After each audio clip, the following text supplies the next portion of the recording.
Welcome here to TalkFCB and welcome back to the channel here today, guys, for a Barça news roundup coming your way. And I think today we've got a really good range of topics because we're going to be talking still about pre-season training, which is well underway now. We're also going to have transfer news coming up today. And along with all of that, we're also going to be talking about the system that Xavi may indeed use in the coming season and how certain players may fit into that. And it's all coming up for you today. I hope you're going to enjoy it, guys. And so come on, and let's do it. Because I want to start, first of all, with Ansu Fati, because that is the big news in training today, because he is back amongst the first team squad, because actually here, he's returned with the group sooner than was expected. A few days earlier there than he should have done, cutting his holiday short a bit, and it's another player, another example here of somebody who's desperate to come back in, who is really eager to show what they can do, and especially there, prove themselves to Xavi and take every possible opportunity in pre-season. And I do just wonder, guys, and you can actually let me know this in the comments down below,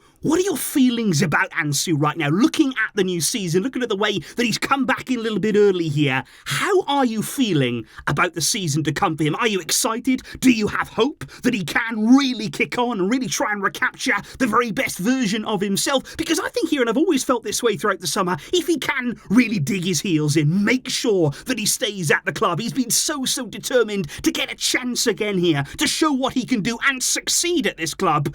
I do have high hopes for him. I would love to see him go on now and really tear it up in the coming season, because we need quality on that left side. We need quality and ultimately goals in our forward line. We need more potency in that final third. And I really do hope, and I want to see Ansu snatching these opportunities. And I think actually right now, not only when it comes to Ansu Fati here, but I actually think there's excitement building upon these early stages of pre-season, because I think actually looking at not only Ansu but several different players who do look hungry, who look genuinely motivated ahead of this new season to earn their place. And don't forget, guys, there's only so many places to go around. There's only so many spots in Xavi's team, and what I'm hoping here is that they all push each other along and that they actually all make each other raise their level. Because I think already here in pre-season there's that knock-on effect, because if one player is coming back early, if one player there is looking determined to prove themselves, well, you've then got to do the same. You've got to go and match that desire, because if you don't,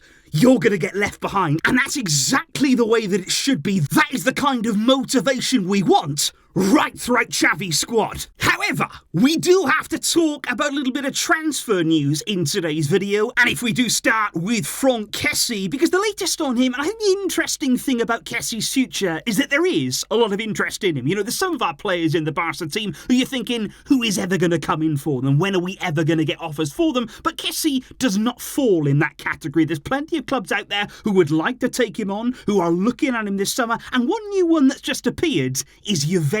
And this is interesting because it's all about this sporting director. Apparently there he's new at Juve. He's a huge fan of Kessie right throughout his career. All the clubs that he's been at, he's tried to sign him previously, and he really wants to bring him in now. But the problem kind of for Juve, and also in the same way as we are, they also need to sell players. There's lots of clubs around Europe right now who are just trying to balance the books. They are trying to offload players in order to bring new ones in. And so right now, we have to wait for them to do that before that interest becomes anything too concrete. Kessie is listening, you know, he's open to some offers coming in. He's willing to look at them, to analyse them. But right now, still, he is looking to remain at Barça unless something significant happens to change that. So we're going to have to keep an eye there on that interest from Juve. But that is not all either. And that brings me on to Julian Araujo, who may have been hoping to prove himself to Xavi, may have been hoping to break into this Barcelona team, but he apparently is on his way out. Julian Araujo there is reportedly on the verge of leaving the club on loan for the coming season, with newly promoted Las Palmas looking to be his destination, coached there by Garcia Pimienta, a man that we know very, very well, and that is an exit that could be confirmed from the club very, very soon. But can we just rewind a little bit on Julian Araujo right now? This is somebody who arrived on deadline day in January from LA Galaxy for a transfer fee of $4 million rumours, and immediately there was concern about the paperwork. Has the deal gone through? Is Julian Araujo going to be able to play? And of course the paperwork didn't go through. He wasn't able to play at all last season, and he spent most of the season there amongst the first team, but you saw him in the dressing room and he kind of looked as though he didn't know if he was supposed to be there, be around the squad, whether he was actually part of everything, and it was a really, really awkward situation. And I think now, almost immediately this summer, without taking part in any pre-season game, without barely taking part in training, it seems the decision has been made to offload him. And I am just trying here, guys, to understand what the thought process was behind this whole deal. What exactly was the plan in signing Julian Araujo for FC Barcelona? Because as a club, we can't afford to waste money. $4 million, that's just not something we can throw away. And we just cannot afford to plan poorly here. And let's just hope for Julian Araujo's sake, for the sake of the club, and especially for his own career too, that he can go out on loan here in La Liga, that he can get some good experience in the league, hopefully show some quality. He turns 22 next month. He does have a contract at the club until 2026.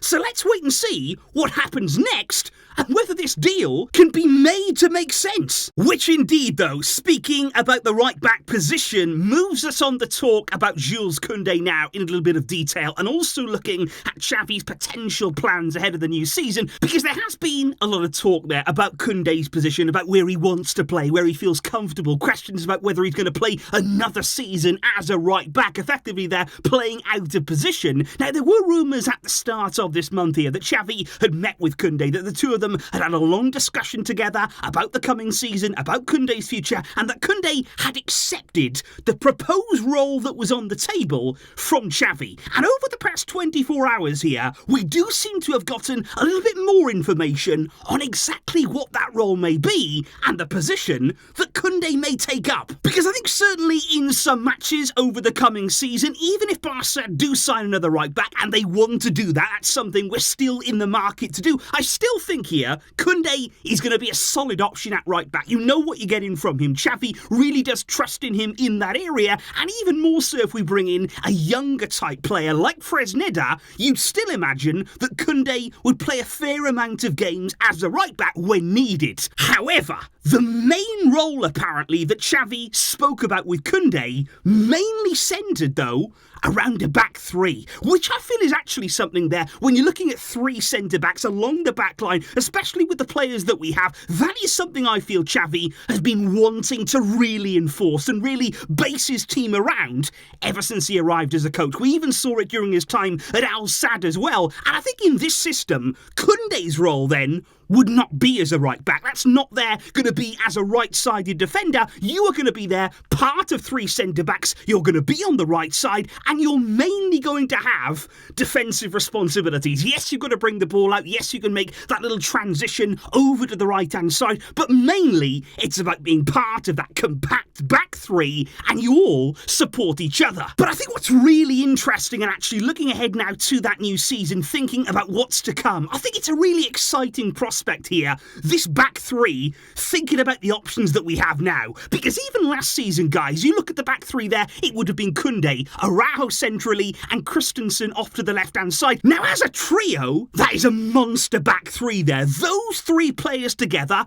they were incredible, but we barely saw it. Because Xavi tried to use this system, we saw success when the three did all play together, but the biggest problem was we could really all have them fit and available at the same time. There was always one missing. Often there was two of those players missing, and we didn't really see that back three's full potential. But I look now with Inigo Martinez coming in, and I just think especially with him, you look at that left-sided centre-back there, he fits that role perfectly when needed. If there is an injury, if there is somebody who's not available, he can seamlessly slot in. He's left-footed, of course, he's very, very comfortable on the ball, and he fits that position like an absolute glove. So now with Inigo, along with Araujo, along with Christensen, along with Kounde, I think definitely ahead of the new season, we're looking at this back three. Xavi is going to build his defensive foundations from that, and I think it is going to be interesting to sort of monitor throughout pre-season here and looking at these next few weeks how does the rest of that team shape up there, guys? How do you see